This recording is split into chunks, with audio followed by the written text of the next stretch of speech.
Permisi dulu. Mari silakan. Ya. Makan dulu. Ya. Bagaimana Bu, bisa saya bantu?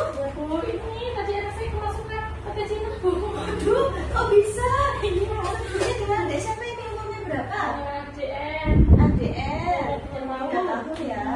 Ini nanti akan saya bantu keluarin dulu ya Bu ya. Ya. Saya jelaskan ya Ya, Bu. lain-lainnya setelah melakukan pertolongan pertamanya.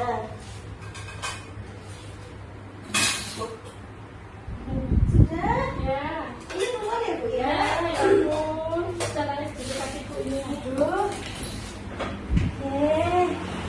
Ini jangan mainan itu ya, jangan dimasuk-masukin hidung. Ya. Ini saya jelasin semuanya ya Bu ya, nanti biar nggak terjadi hal kayak gini lagi, biar nggak panik.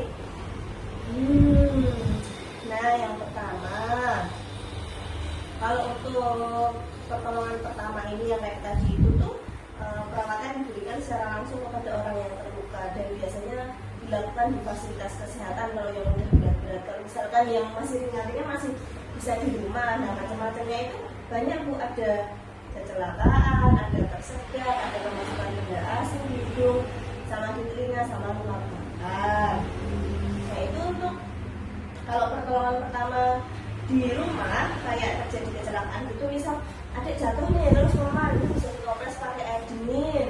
Terus habis itu kalau misalnya terjadi luka kena pisau atau apa, nanti paling bersihkan dulu dari darahnya, diberhentikan pada darahnya, bersihkan dengan air mengalir, habis itu dibalut.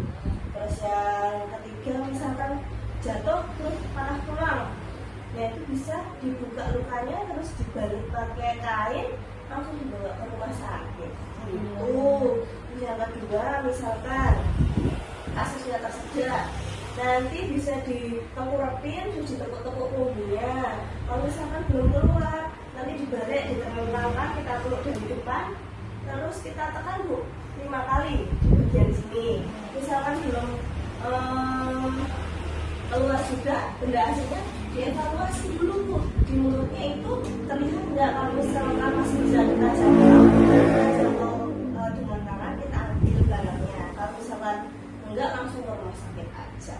Terus sama yang tadi yang masukkan petesina yang di hidung itu, nanti kita ambilnya pakai yang seperti ini tadi Bu, pakai cotton bud.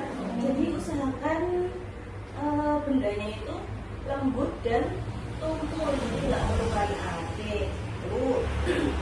Ada lagi yang kalau kemasukan benda asing di telinga, misalkan kayak manik-manik atau apa, nah itu bisa dimiringkan kepalanya ke, misalnya yang kemasukan benda asing yang kiri, miringannya ke kiri, nggak ditekuk-tekuk.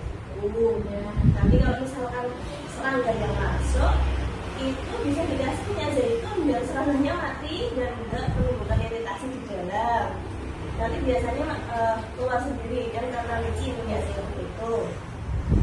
Terus kalau misalkan kemasukan biji-bijian, ambilnya juga pakai benda yang tumpul sama yang halus tadi ya Bu ya, jadi nggak melukai telinga. Terus kalau misalkan luka bakar, kalau luka bakar itu nanti kita aliri dengan air sekitar 10 menit. Terus habis itu kalau misalnya jika ada juga bisa ditutup Bu, lukanya ditutup pakai kain, terus habis itu dikasih air biar tetap lembab dan dingin. Ada cara yang alternatif lain itu bisa dikasih lidah buaya biar tetap dingin dan lembab dan agar enggak melepuh kayak gitu ya Bu ya. Kalau misalnya luka bakarnya parah, itu bisa langsung dibawa ke rumah sakit. Nah, untuk pertolongan pertama ini yang sudah saya jelaskan, ada yang Ibu ditanyakan juga. Nah ya, ini maksudnya saya jelaskan semuanya biar Ibu tidak panik saat adik terkena apa-apa di rumah. Baik, ada yang ditanyakan lagi? Ya, Bu. Baik, terima kasih. Iya, maafkan dokumen saya salah. Ya ampun.